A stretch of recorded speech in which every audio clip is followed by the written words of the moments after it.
The last arbiter, ang huling tagapagpasya, ang kataas-taasang kagalang-galangang korte mga kababayan na siyang nagpapanatili sa kaayusan ng ating bansa sa pamamagitan ng pagtaguyod ng ating saligang batas. Pero mga kababayan, apparently, mayroong mga taong feeling mas mataas pa dyan. Etong mga senatong mga kababayan na, Diyos ko, nagmamagaling pa. Feeling mas mataas pa sila sa Korte Suprema mga kababayan dahil mukhang lumalabas na kumukontra sila mga kababayan sa desisyon ng Korte Suprema na unconstitutional ang isinampang impeachment case laban kay VP Sara. Mga maestrado ng Supreme Court versus mga senatong mga kababayan na hindi naman mga abogado, nanalo lang dahil ng goyo ng mga tao dahil sa kanila. Ewan lang natin, pangalan, katulad na lang mga kababayan ha. Ito si Tito Sotto. Kaya nga ang nababasa natin mga kababayan dito sa mga komento ng mga netizens, Supreme Court Justices daw mga kababayan versus itong mga senador na graduate sa Bopol's University. Si Sotto mga kababayan, sabi niya na mayroon daw nakapagsabi sa kanya. Minarites pa siya mga kababayan na pwede daw i-disregard ang desisyon ng Korte Suprema. Wow! Sinong nakapagsabi sa iyo, Sotto? At ang sabi niya mga kababayan, i-studyhan daw niya mga kababayan, pag-aaralan muna niya ang advice na iyan. Ang pag-disregard daw sa Korte Suprema. Bakit hindi ka kaya bumalik sa pag-aaral sa Bopol's University, Tito Sotto? Unanimous na nga ang Korte Suprema, pati yung appointee ni Bangag at appointee ni Panot. Sinabing unconstitutional. At ang Korte Suprema na ang kataas-taasang hukuman. All the brilliant minds, mga kababayan, na alam ang batas. Susuwayin mo. At eto ring si Raffy Tulfo, mga kababayan, nagunggong na rin. Ang pipik na din, mga kababayan. Gusto niya matuloy ang impeachment trial. Dahil, ang palusot niya, para daw mapatunayan ni Sara ang kanyang pagiging inosente. Hello! Pagdating sa impeachment ni Sara mga kababayan, ang daldal nito si Raffy Tulfo. Pero pagdating sa mga bangag at mga admiral, mga blankong budget, pipi ang tulpok na ito. Sige, tuloy mo impeachment. Tingnan natin kung kaya mo. At dalawa na silang Bopols mga kababayan na Tulfo. Ito rin si Erwin. Na sumikat mga kababayan ha. Itong dalawang tulpok na to dahil nakidikit sa mga Duterte dati. Pasipsip sa mga Duterte. Gaya-gaya sa mga kababayan, estilo ng mga Duterte. Yung sa pagiging matapang. Eto mga kababayan, tapang-tapangan. Ang amoy lang siguro matapang mga taong itong mga Tulfo. Sabi niya, dahil sa konstitusyon din daw, na tanging ang may kapangyarihan na litisin ang pagpapasya ng lahat ng kaso sa impeachment ay ang Senado lamang. Sila lamang daw. Ulol! Ay nako. Bakit kasi sambayan ng Pilipino? Eto ang mga binoboto natin. Kung dati-rati ang hindi nila naiintindihan mga kababayan ay ang confidential na word. Pinagpipilitan. Ngayon, pati unconstitutional hindi naiintindihan. Mga ungas! Mababa ba mga IQ nito mga kababayan? Nasa konstitusyon din na Senado lang at dapat magpasya sa impeachment. Yun ay kung dumaan ito sa tamang proseso. Hindi nga dumaan sa tamang proseso. Paano yan? Unconstitutional. Ipipilit mo pa rin, tulpok. Ulul! At ang iba pang mga miyembro ng Bopol's University, mga kababayan, yung usual suspects, sina Virus, sina Pagpag, ang dami na nila mga kababayan, na mga bugok din kung mag-isip mga kababayan. Paano ito naging senador ang mga ungas na ito? Senator Erwin Tulfo said he respects... Hindi yan si Erwin, bilyonaryo, si Raffy yan. Pero pareho lang din ang stand ng dalawang tulpok mga kababayan eh. Ituloy ang impeachment. Ituloy. The court's ruling, but insists the Senate has the sole power to try impeachment cases. Ay nako. Sa susunod mga kababayan, wag na kayong bumoto ng Tulfo. Please. Iboto niyang presidente sa pagiging marites. Pero sa Senado, walang silbi ang mga Tulfo. Matter will be discussed when session resumes next week. Meanwhile, Senator Tito... Bopol's University! Komedyante na! Naging, mga kababayan, sinatong. Bumalik ka na lang sa pagiging komedyante. Nakakatawa ka na, Sotto. Sotto is getting legal advice on whether the Senate may still decide independent... Sino yung legal advice mo? Jokno? Si Carpio? Unanimous na nga mga judges doon mga kababayan sa Supreme Court. Ayaw pa rin nilang tanggapin.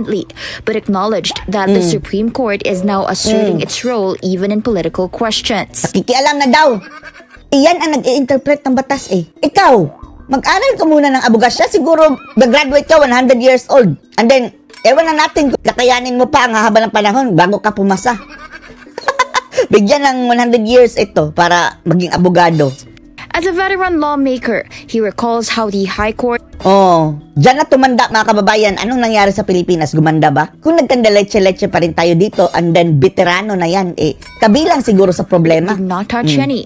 But this time, this is a complete climate change, exactly on the eve of the opening of the 20th Congress. But two senators have Itong mga gunggong, mga classmate nila mga kababayan sa Bopos University. Ayaw sundin ang Korte Suprema. They want the trial to proceed. Proceed daw! Ang mga satanas na to, satanas. Disappointing for known opposition Senator Risa Ontiveros.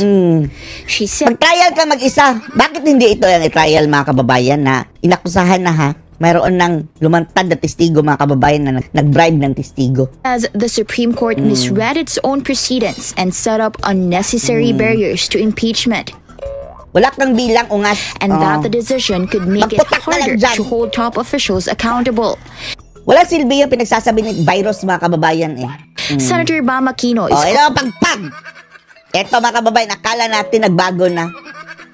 Hindi ito bumanat dati yung nangangampanya. Kaya, wala natin. Baka may magic mga kababayan, baka nanalo yan. Ngayon, bumabanat mga kababayan dahil may 6 years pa siya. calling for a caucus to decide Nag-umpisa whether na the si chamber will Pagpag. stand its Pagpag ground. talaga. He's firm that the Senate has a constitutional duty to push through.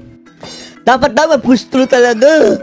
Naniniwala ako na dapat matuloy. Walang naniniwala sa'yo, ungas. Dapat mag-banal recount mga kababayan, para mapatunayang questionable ang pagkapanalo nito. Naniniwala ang marami mga kababayan Naduda sila sa pagkapanalo ng pagpag na yan. Yung impeachment trial. Yung mandato, tungkulin at kapangyarihan na nakasaad sa salita Shut up!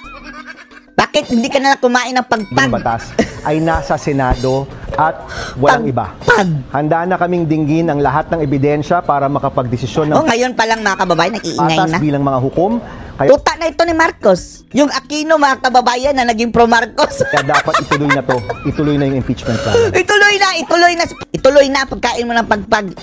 The Senate, as an impeachment court, is tasked to hear the case against Vice President Sara Duterte. Sige, mag-hearing kayo ng... Pero mga kababayan 10 na ang openly nagsasabing sundin ang Korte Suprema. So 24 sila mga kababayan. Kailangan na lang ng 3. Sa mata ng 5 pa lang yung parang gusto nilang ituloy ang trial. Kulang pa rin sila sa mga kababayan? Bilang. But the SC has already struck it down. And it seems that a number of senators aren't entirely on the same page.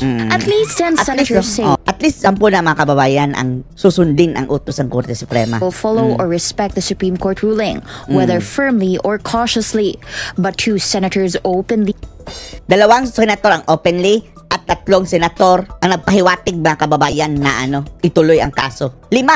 call for the Senate to move forward with the impeachment trial, even if it means defying the High Court. At among those 5 mga kababayan na gustong ituloy ang trial, wala ni isa na abogado. Abogado pala. Puro abogado. It's unanimous ruling. The SC said the impeachment against Vice President Sara Duterte violated the 1-year bar rule and the right to due process. See? The case stemmed from 4 impeachment complaints against the Ayun na ang mga ngiwi, ang mga tik-tik mga kababayan, ang mga backdoor negotiation, ang mga child abuser. Mga sinasabing mga makakaliwa na NFA rise. VP. Kasama 3 yung mga were paring 15 years na naging addict. filed by private individuals and aray. organizations in Sila na ang December nagbida-bida. 2024. Buti nga. While the 4th was a House-initiated resolution. Ang kanilang among buhaya. A House-initiated resolution filed on February 5 this year. The same day, it was transmitted to the Senate. The court clarified Saba ang aming that the nilabagan first 3, saba. despite not being formally Ang mga makakaliwa, andun na sa Kongreso mga kababayan. Dati-rati, sa kalsada lang sila nagrarally. Ngayon, pinapasok ni Tambalos Voted Dos. on were still initiated. Pera natin. Pinagastusan natin yung Congress. Pinapasok ang gustong sirain ang gobyerno. And therefore triggered the one-year bar rule when they were archived on February 5. This means no new impeachment complaint against Duterte can be Ang filed. gagaling talaga mga kababayan no, ng side ng mga Duterte. Pero iba ang nagsampay ng mga kababayan Petition na iyan. Sina Delgra, sina Torion, at yung mga kababayan, sino pa yung isa? Until February 6, 2026. Former Supreme Court Justice Adolfo Ascuna said in an on-point interview on Billionario News Channel that he agrees to the decision. Because they were supposed to be referred Agreed naman talaga. Sige, kung sinong abogado ang hindi mag-a-agree dyan mga kababayan, bulok. Gunggong lang mga kababayan ang nagsasabing dumaan sa due process yung impeachment case si VP Sara sa Kongreso. Lahat na nakakaalam na instant yan ni Romualdez. Si Romualdez ang may pakanan yan. Minagic. Tapos kakampi ka pa doon. Gunggong ka. committee within 10 days. That is mandatory. Ang mga The animal, Constitution says shall be referred to a committee in 10 session days. Therefore, the non-deliberate, non-referral to a committee Palakpakan pa sila mga kababayan. does not stop it from being Na na-impeach si VP Sara. initiated. Ay, Senate nako. President Pro Tempore Jinggoy Estrada said the Senate should abide by the ruling when Mabuti pa to si Junggoy. Kumusta pala, Jinggoy? Di ba? Kasama ka sa entourage ni Admiral sa Amerika. Pero at least mga kababayan, ito si Jinggoy, 50-50 ito mga kababayan, butterfly ito mga kababayan sa pagdating ng politika. session opens. He adds, holding public officials accountable must be grounded in legality and due process. He is the eldest son of impeached former President Joseph Estrada. Impeach. Senator Mig Zubiri shares the same sentiment Sige, and pasip-sip kayo dahil re-electionist ito sa 2038 mga kababayan. Go! warns that pushing through Go. with the trial could trigger a constitutional crisis. Defying the ruling would undermine judicial review and destabilize government. And even if there are questions about how the court interpreted the impeachment, Senator Ping Lacson also said Ito rin si Lacson, At least ito si Lacson mga kababayan, hindi kagaya ni Soto. Gagalangin ang Korte Suprema. the Senate must comply with Go, Lacson! Pwede mo pang i-redeem ang iyong sarili, Lacson. Dumistansya ka sa bagoong Pilipinas ang kanilang maduming laro. Pagsabihan mo yung amigo mo na si the Soto. decision. Senator Kiko Pangilinan said Matsing. it looks like the SC has sidelined the presumption of regularity in congressional actions, but agreed that the ruling should be respected for now.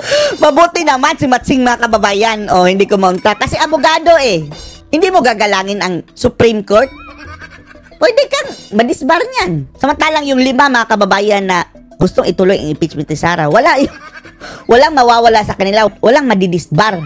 Dahil abogado sila mga kababayan sa Bopos University. Hindi abogado. Senator Joel Villanueva, meanwhile, Abogado din ito. reminded that the Senate remains committed to following the Constitution and proper procedure.